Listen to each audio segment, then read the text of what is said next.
Assembly సీట్లు 175 delimitation తర్వాత శాసనసభలో కీలక మార్పులు అట. అన్ని పార్లమెంట్ స్థానాల్లో సమానంగా సెగ్మెంట్ అట.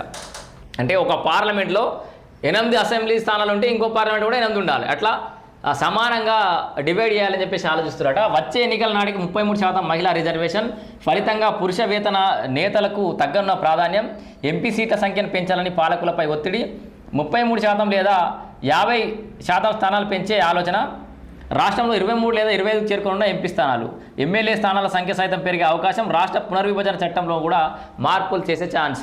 సో తెలంగాణ రాష్ట్రం ఏర్పడ్డప్పుడు పునర్విభజన చట్టంలో కొంత ఏదో రాయడంలో కొంత పొరపాటు చేసిరట, దానివల్ల కొంత ఇబ్బందులు అయితే ఏర్పడ్డాయి. సో ఇక్కడ మనకు క్లియర్గా మనం చూడొచ్చు, రాష్ట్రంలో లోక్సభ అసెంబ్లీ సీట్ల వారీగా అంచనాలు అంటే ఎక్స్పెక్టేషన్స్ ఇవి. ఇప్పుడు 17 ఇప్పుడు ప్రస్తుతానికైతే 17 లోక్సభ అంటే పార్లమెంట్ స్థానాలు ఉన్నాయి మన దగ్గర, ఎంపీ సీట్లు ఉన్నాయి. దానికి 119 అసెంబ్లీ సీట్లు. దాంట్లో ఒక్కో లోక్సభ సెగ్మెంట్లో 7 అసెంబ్లీ సెగ్మెంట్లు ఉంటే దాంట్లో 119, ఒక 7 లెక్క పెట్టుకుంటే ఒక్కో లోక్సభ సెగ్మెంట్లో 8 అసెంబ్లీ సెగ్మెంట్లు వేస్తే దబ్బన ఇవే 17కు. ఈ 8 అసెంబ్లీలను కాస్త 7 అసెంబ్లీలను 8 అసెంబ్లీలు చేసిరనుకో 136 ఎమ్మెల్యేలు అవుతారు. అర్థమైందా? 136 లోక్సభ సెగ్మెంట్లో 8 అసెంబ్లీ సెగ్మెంట్లు ఉంటే 136 అసెంబ్లీ సెగ్మెంట్లు అవుతాయి. ఇది ఒక్కో లోక్సభ సెగ్మెంట్లో 9 అసెంబ్లీ సెగ్మెంట్లు ఉంటే 153 అవుతాయి. ఇక్కడ లోక్సభ స్థానాలు 23 వేరినాయి అనుకో, ఒకవేళ 33% అయితే 23 అవుతాయి. ఇది 33% పెంచితే, ఇది 50% పెంచితే, 50% పెంచితే 25 ఎంపీ స్థానాలు అవుతాయి, పార్లమెంట్ స్థానాలు అవుతాయి. అప్పుడు ఇవి ఏమైతే ఇవి 23 అవుతాయి, 161 అవుతాయి, 184. అంటే ఈ అసెంబ్లీ స్థానాలు ఎంత పెంచుకోవడం ఇక ఇవన్నీ అసెంబ్లీ ఇవి పార్లమెంటు, ఇవి ఎంపీ స్థానాలు, ఇవి ఎమ్మెల్యే స్థానాలు. ఎమ్మెల్యే ఎన్ని పెంచుకుంటాను ఇక 23కు 161 కావచ్చు, 7 చేస్తే 8 చేస్తే 184 కావచ్చు, 9 అసెంబ్లీ చేస్తే 207 కూడా కావచ్చు. సో ఎంతైనా పెంచుకునే ఛాన్స్ ఉంది. ఇక డబ్బున 50% ఇస్తే కనుక 25 ఎంపీ స్థానాలు అయితే అట 175. ఒకవేళ 7 అసెంబ్లీ సెగ్మెంట్లే ఉంటే 175 అయితే 20 స్థానాలకు, లేదా 8 చేస్తే 200, 9 చేస్తే 225 మంది ఎమ్మెల్యేలకు అవకాశం కూడా ఉంది. వాము, చాలా చిన్న చిన్న సెగ్మెంట్లు అయిపోయే అవకాశం ఉంది, చాలామందికి అవకాశాలు దక్కే అవకాశం ఉంది. కానీ ఇక మగ పురుషులట, అన్ని పార్టీలు ఉన్న మగ పురుషులట చూసిరా ఎంత దౌర్జన్యం నడుస్తుందో. మీకు ఇక్కడ కీలకమైన విషయం చెప్తా. అన్ని పార్టీలలో ఉన్న మగ పురుషులంతా మొత్తం మహిళలకే ప్రాధాన్యత పెరిగిపోతుంది, మరి తగ్గిపోతున్నాయి కదా అని చెప్పేసి అన్ని పార్టీలు ఆలోచిస్తున్నాడు. మాకు మగ మహారాజులు కావాలి కదా అని చెప్పేసి మహిళలు పరిపాలించడానికి పనికిరానుకుంటారా? ఇక ఒక్కసారి ముచ్చడం క్లియర్గా వద్దాం మనం. ఇగో లోక్సభ ఆధారంగా అసెంబ్లీ నియోజకవర్గాలు జనగణన తర్వాతే దేశవ్యాప్తంగా నియోజకవర్గాల పునర్విభజన చేసేందుకు కేంద్ర ప్రభుత్వం సిద్ధమవుతోంది. 2027లో నిర్వహించే జనాభా లెక్కల ఆధారంగా ఈ ప్రక్రియను చేపట్టింది. ఇప్పుడు 2027లో జనాభా లెక్కలైతే తీయబోతుంది. అప్పుడు దాని ఆధారంగా వీటి యొక్క పునర్విభజన అనేది చేసే అవకాశం కనబడుతోంది. అయితే 2 ఏళ్ల క్రితం మహిళలకు 33% రిజర్వేషన్ కల్పిస్తూ లోక్సభ, రాజ్యసభలో కేంద్రం బిల్లునైతే ఆమోదించింది. వచ్చే ఎన్నికల నాటికి అది అమలయ్యే అవకాశం ఉంది. ఈ నేపథ్యంలో ఆయా నియోజకవర్గాల్లో ప్రాతినిధ్యం వహిస్తున్న పురుషులు రాజకీయంగా నష్టపోయే ప్రమాదం ఉండడం. ఏ ప్రమాదం? నష్టపోయేది ఏముంది? తొక్క మహిళలు పరిపాలిస్తే తప్పేముంది? ఇగో లోక్సభ నియోజకవర్గాల సంఖ్యను సాధ్యమైనంత ఎక్కువగా పెంచాలనే ఒత్తిడి అధికార విపక్ష పార్టీల నుంచి వస్తున్నట్లు తెలిసింది. అలా పెంచితే లోక్సభ స్థానాల సంఖ్య ఆధారంగా రాష్ట్రంలోని అసెంబ్లీ సెగ్మెంట్ల సంఖ్య పెరిగే అవకాశం ఉన్నది. ఏపీ పునర్విభజన చట్టంలో చెప్పినట్టు 153 కాకుండా ఆ సంఖ్య 161 నుంచి 175గా ఉండే ఛాన్స్ అయితే ఉంది. సో పునర్విభజనలో 153 అని మెన్షన్ చేసిన కొంచెం మిస్టేక్ అయింది. అది 161 కావచ్చు, లేదా 175 కూడా అయ్యే అవకాశం ఉంది. వ్యతిరేకత రాకుండా ఉండేందుకు ఏం చేయబోతున్నారు? చట్టసభల్లో మహిళా రిజర్వేషన్ వచ్చే ఎన్నికల నుంచి అమలు చేసే అవకాశం ఉంది. దీంతో లోక్సభ, రాజ్యసభ, అసెంబ్లీ, శాసన మండలిలో 3వ వంతు సీట్లు మహిళలకు కేటాయించాల్సి ఉంటుంది. సో ప్రస్తుతానికి ఎన్ని? లోక్సభలో 543 స్థానాలు ఉన్నాయి, మీ అందరికీ తెలుసు, 543. దీంట్లో సుమారు 180 సీట్లను వారికి కేటాయించాల్సి ఉంటుంది. సూపర్. 540లా 180 మంది ఎంపీలు మహిళలే ఉంటారు. దీంతో పెద్ద సంఖ్యలో పురుష నేతలు తమ సీట్లను త్యాగం చేయాల్సి ఉంటుంది. త్యాగమా? మీ గురించి రాసి పెట్టిరాడేమన్నా? ఇగో అయితే అధికార విపక్ష పార్టీలనే పార్టీలనే తేడా లేకుండానట పురుష నేతలు దీనికి సిద్ధంగా లేరని చర్చ జరుగుతుంది. సిద్ధంగా లేకపోతే మొత్తం మహిళలకు ఇచ్చి పడేరు వీళ్ళకి పరిపాలించే శాత కాకపోతే. అన్ని పార్టీలకు వారి సేవలు అవసరమే. ఈ నేపథ్యంలో పురుష నేతల నుంచి వ్యతిరేకత రాకుండా ఉండేందుకు లోక్సభ సీట్లను పెంచాలని చెప్పేసి కూడా ఆలోచిస్తున్నారట. సో మరి ఏ రకంగా వీటి యొక్క పునర్విభజన చేస్తారు మరి ఏందనేది ఒకసారి మనం క్లియర్గా చూసే ప్రయత్నం చేద్దాం. కూడా సాధ్యమైనంత మేర పెంచాలనే ఒక ప్రతిపాదన అధికార ఎన్డీఏ అయితే చేస్తోంది. రాజకీయ వర్గాల్లో చర్చ జరుగుతోంది. లోక్సభ సీట్లు ఎన్ని పెంచాలి, దానికి ప్రాతిపదికత ఏమిటి అనేది ఇంకా ఖరారు కాలేదు. మహిళలకు కేటాయిస్తున్న 33.33% అంటే 180 సీట్లను అదనంగా పెంచాలా లేక జనాభా ఆధారంగా 50% సీట్లను పెంచాలనే చర్చలు కూడా జరుగుతున్నట్లు తెలుస్తుంది. 33% 50% దాని ఆధారంగా తెలంగాణలోనూ లోక్సభ స్థానాల సంఖ్య పెరుగుతుంది. సో తెలంగాణలో కూడా ఎంపీ స్థానాలు పెరుగుతాయి. 33% పెంచితేనేమో 6 లోక్సభ స్థానాలు పెరిగి ఎన్ని అయితే 23 అవుతాయి. 50% పెంచితేనేమో 25 అవుతాయి. మరి ఇందాక పైన లెక్క లేపుకున్నది. లేదా వచ్చే పార్లమెంట్ ఎన్నికల నాటికి తెలంగాణ లోక్సభ సీట్లు 23 లేదా 25 అయ్యే అవకాశం ఉంది. పునర్విభజన చట్టంలో మార్పులు తేవాలి. ఇక్కడే అసలు చిక్కొచ్చి పడ్డది. ఇక్కడనే తెలంగాణ ఏపీ విడిపోయినప్పుడు పునర్విభజన చట్టంలో కొన్ని మిస్టేక్స్ చేశారు.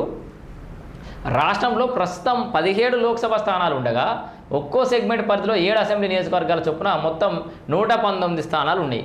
దీంట్లో అసెంబ్లీ నియోజకవర్గాలు తక్కువగా ఉంటే రాజకీయ అస్థిరతకు అవకాశం ఉంటుందనే ఉద్దేశంతో సెగ్మెంట్లను పెంచాలని చెప్పేసి అయితే డిసిషన్ తీసుకోరు. అయితే ఒక్కో లోక్సభ పరిధిలో సగటున 2 అసెంబ్లీ స్థానాలు పెంచాలని నిర్ణయించారు. ఇప్పుడున్న పార్లమెంటు స్థానాల్లో ఇప్పుడు ఎంపీలు ఉన్నారు కదా, దాంట్లో ఒక 7 ఇదివరకు గతంలో 7 అసెంబ్లీ స్థానాలు ఉంటే ఇప్పుడు 2 పెంచుతారు, 9. ఇప్పుడు ఉమ్మడి మెదక్ ఉంది అనుకుందాం. ఉమ్మడి మెదక్ పార్లమెంట్ పరిధిలో ఇప్పుడు 7 అసెంబ్లీ స్థానాలు ఉన్నాయి. దాంట్లో ఇంకొక 2 అసెంబ్లీ స్థానాలు పెరుగుతాయి అన్నట్టు. ఈ లెక్కన మొత్తం 34 స్థానాలు పెంచి సీను 153కి పెంచాలని 2014 ఆంధ్రప్రదేశ్ పునర్విభజన చట్టంలో పొందుపరిచారు. చట్టంలో పేర్కొన్న పద ప్రయోగంలో జరిగిన పొరపాటును సాకుగా చూపి కేంద్ర ప్రభుత్వం ఇప్పటిదాకా కూడా అసెంబ్లీ నియోజకవర్గాల సంఖ్యను పెంచలేదు. 2027 జనాభా లెక్కల ప్రకారం దేశవ్యాప్తంగా నియోజకవర్గాల పునర్విభజన జరగనుంది. అయితే ఇక్కడ ఇంకో నిబంధన కూడా ఉందట. ఏందది? ఎన్ని లోక్సభ స్థానాలు ఉన్నా అన్నింటిలో అసెంబ్లీ నియోజకవర్గాల సంఖ్య సమానంగా ఉండాలి. ఇక్కడ నచ్చిపడ్డది. ఎంతమంది ఎంపీలు ఉంటారో పార్లమెంటరీ నియోజకవర్గాలు ఉంటాయో దాంట్లో సమానంగా అసెంబ్లీ నియోజకవర్గాలు ఉండాలి. అంటే ఒక్కో లోక్సభకు 7 నుంచి 9 అసెంబ్లీ స్థానాలు ఉండొచ్చు. దేశవ్యాప్తంగా డీలిమిటేషన్ తర్వాత రాష్ట్రంలో పార్లమెంట్ స్థానాల సంఖ్య 23కు పెరిగితే 7 చొప్పున వేసుకుంటే ఆ సంఖ్య 161 చేరుతుంది. 25 పెరిగితే 175 అవుతుంది. దాంట్లో ఒక్కో లోక్సభ నియోజకవర్గంలో 8 నుంచి 9 అసెంబ్లీ స్థానాలు ఉంచాలని నిర్ణయిస్తే ఆ సంఖ్య మరింత పెరిగే అవకాశం ఉంటుంది. దీంతో రాష్ట్ర పునర్విభజన చట్టంలో పేర్కొన్న 153 అసెంబ్లీ స్థానాల సంఖ్యను మార్చాల్సి అయితే ఉంటుంది. అందుకు అనుగుణంగా రాష్ట్ర పునర్విభజన చట్టంలో మార్పులు చేయాల్సి ఉంటుంది. సో దక్షిణాదిపై తీసుకునే నిర్ణయంపై ఉత్కంఠ. ఇక్కడ దక్షిణాది మీద ఏమైనా సపరేట్ నిర్ణయం తీసుకుంటారా?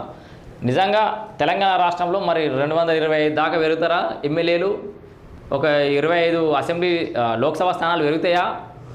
మరి ఈ లెక్కలు ఎట్లా మారే అవకాశం ఉందైతే చూడాలి. జనాభా ఆధారంగా లోక్సభ నియోజకవర్గాల పునర్విభజనకు సంబంధించి దక్షిణ భారతదేశానికి చెందిన పార్టీలన్నీ తీవ్రంగా వ్యతిరేకిస్తున్నాయి. ఇక్కడ ఏమైంది? కేంద్రం పునర్విభజన చేయాలి, నియోజకవర్గాల పునర్విభజన చేయాలని చెప్పేసి ఆలోచిస్తుంది కరెక్టే. అయితే ఇక్కడ దక్షిణాది రాష్ట్రాలన్నీ వ్యతిరేకిస్తున్నాయి. ఎట్లా? జనాభా ప్రాతిపదికన చేస్తే మేము అందరం నష్టపోతామని. ఇక్కడ కీలకమైన అంశం ఉంది. గతంలో మాట్లాడిందే కేరళలో ఎక్కడో మన రాష్ట్ర ముఖ్యమంత్రి రేవంత్ రెడ్డి కూడా అటెండ్ అయ్యిండు. ఆయన వాయిస్ వినిపించిండు. దక్షిణాది రాష్ట్రాలనే ఒక మీటింగ్ పెట్టుకుని జనాభా ప్రాతిపదికన చేస్తే ఇక్కడ ఒక చిక్కచ్చి పడ్డది. సో గతంలో కొన్ని ఏళ్ల కింద దీన్ని ఏమంటారు, పిల్లలకు సంబంధించిన నిబంధనలు ఉండే, ఇంతమంది కనాలి, ఇంతమంది కనద్దని చెప్పేసి కొంత నిబంధన పెట్టారు. అప్పట్లో జనాభా పెరుగుతుందని చెప్పేసి జనాభాను కంట్రోల్ చేసే కార్యక్రమంలో భాగంగా చాలా వరకు దక్షిణాది రాష్ట్రాలన్నీ మంచిగా పక్కాగా అమలు చేసినాయి. ఈ పిల్లల్ని కంట్రోల్ చేయాలి, జనాభాను కంట్రోల్ చేసేయడం విషయంలో దక్షిణాది రాష్ట్రాలు తెలంగాణ, ఆంధ్ర, తమిళనాడు, కేరళ ఇక్కడ సైడ్ ఉన్న రాష్ట్రాలన్నీ పకడ్బందీగా పనిచేసినాయి. జనాభాను తగ్గించినాయి. జనాభా తగ్గింది ఏది? దక్షిణాది రాష్ట్రాల్లో. ఇక ఉత్తరాది రాష్ట్రాలు ఉండే యూపీ, బీహార్, ఇక పైనకి ఏమేమి ఉన్నాయో ఇష్టం వచ్చిన ఒక్కొక్కరు 5గురిని, 10 మందిని, 3గురిని, 6గురిని ఇట్లా పెంచి పెంచి పెంచి పెంచి పెంచి జనాభాను మొత్తం ఉత్తరాది రాష్ట్రాలలో జనాభా పిచ్చిగా పెరిగిపోయింది కంట్రోల్ చేయకుండా. అండ్ దక్షిణాది రాష్ట్రాల నుంచి వచ్చేటటువంటి ఇన్కమ్, దక్షిణాది రాష్ట్రాలన్నీ కూడా మంచి ఒక రకమైన రాబడితోటి ఆర్థికంగా కానీ సహజ వనరుల విషయంలో కానీ అన్ని రకాలుగా కూడా బాగా ఉండి ఇక్కడ ఉన్నటువంటి రెవెన్యూ అంతా కూడా అక్కడ పోయి తీసుకుపోయి పెడుతున్నాం మనం. మన తెలంగాణ రెవెన్యూ పోతుంది, కేరళ, తమిళనాడు, ఆంధ్రప్రదేశ్, ఇక్కడ ఉన్నటువంటి రెవెన్యూ దేశం అంతా సమానంగా పంచిపెడతామని చెప్పేసి పంచుతున్నటువంటి పరిస్థితి. ఇక్కడ దక్షిణాది రాష్ట్రాలన్నీ అందుకే కొట్లాడుతున్నాయి.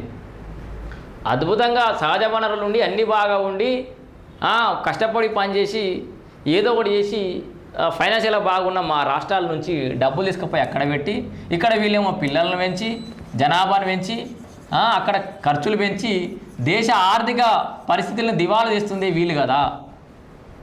సరే ఈ లెక్కన వీళ్ళకి జనాభా పెరిగిన జనాభా ప్రాతిపదికన స్థానాలు వేస్తే వీళ్ళకి కదా పెరుగుతాయి. ఇప్పుడు మనం లాస్ అయినట్టే కదా. అంటే జనాభాను కంట్రోల్ చేయమని చెప్తుంది, డబ్బులు మేమే సంపాదిస్తుంది, తీసుకుపోయాడు డబ్బులు పెడుతుంది, పిల్లలు పెడుతుంది, ఇప్పుడు వాళ్ళకే స్థానాలు వేస్తా అంటే ఎట్లా అని చెప్పేసి ఏమో దక్షిణాది రాష్ట్రాలు కూడా వేస్తున్నటువంటి పరిస్థితి. సో ఇక్కడ ఇప్పుడు ఇవి తీసుకునే నిర్ణయం మీదనే అసలైన ఈ పునర్విభజన అనేది ఆధారపడింది అనేది దీని యొక్క సారాంశం. ఇక్కడ ఏం చెప్తున్నంటే ఇప్పటికే దక్షిణాదికి చెందిన పార్టీలన్నీ ఏకమై సమావేశాలు నిర్వహించాయి. కేంద్ర ప్రభుత్వం దృష్టికి ఈ విషయాన్ని తీసుకెళ్లాయి. 33 లేదా 50% ఏ లెక్కన సీట్లు పెంపు జరిగినా కూడా దక్షిణ భారతదేశానికి రాజకీయ ప్రాతినిధ్యంలో అన్యాయం జరుగుతుందని చెప్పాయి. జనాభా లెక్కల ఆధారంగా డీలిమిటేషన్ జరిగితే ఉత్తర భారతదేశంలోని స్థానాలతోనే కేంద్రంలో ప్రభుత్వం ఏర్పాటు చేసే అవకాశాలు ఎక్కువగా ఉంటాయని దక్షిణాది పార్టీలు ఆందోళన వ్యక్తం చేస్తున్నారు, అభ్యంతరాలు వ్యక్తం చేస్తున్నాయి. ఒకవేళ అక్కడనే వేస్తే ఇక అక్కడ స్థానాలతోటే ఇక్కడ ఇంకొక ప్రమాదం ఉంది క్లియర్గా. ఈ ఉత్తరాది రాష్ట్రాలనే కావాల్సినంత మెజారిటీ వచ్చింది అనుకుందాం. బీజేపీ ప్లాన్ ఇదంతా. కావాల్సినంత మెజారిటీ ఉత్తరాది సీట్లే ఉన్నాయి, కావాల్సిన ప్రభుత్వాన్ని ఏర్పాటు చేయడానికి కావాల్సిన సీట్లు అక్కడనే ఉన్నాయి, దాంట్లో గెలిచిన అనుకుందాం. అప్పుడు ఏపీ, తెలంగాణ, తమిళనాడు ఇట్లాంటి రాష్ట్రాలకు ప్రియారిటీ తగ్గుతుంది ఆటోమేటిక్గా. ఇప్పుడేమో కేంద్రంలో చంద్రబాబు నాయుడు చాలా కీలకంగా ఉన్నాడు. ఆయన నేను మద్దతు ఉపసంహరించుకుంటా అంటే కథం మోడీ కింద మీద అయితే ఎన్డీఏ గవర్నమెంటే కూలిపోయే పరిస్థితికి వచ్చింది ఒక రకంగా.